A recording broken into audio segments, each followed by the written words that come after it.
मग बाबासाहेबांचं नाव आहे जो संविधानाला कारणीभूत आहे त्याला तुम्ही संपवायला निघालाय. पालकमंत्र्यांची फार मोठी चूक आहे मॅडम, माफी मागणार नाही, पण पालकमंत्र्यांची चूक पदरात घ्यावी.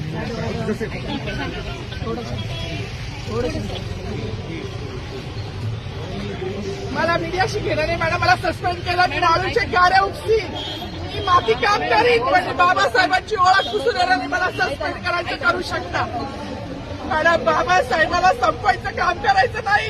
26 जानेवारी 15 ऑगस्ट मध्ये मी नाही मानत, पण लोकशाही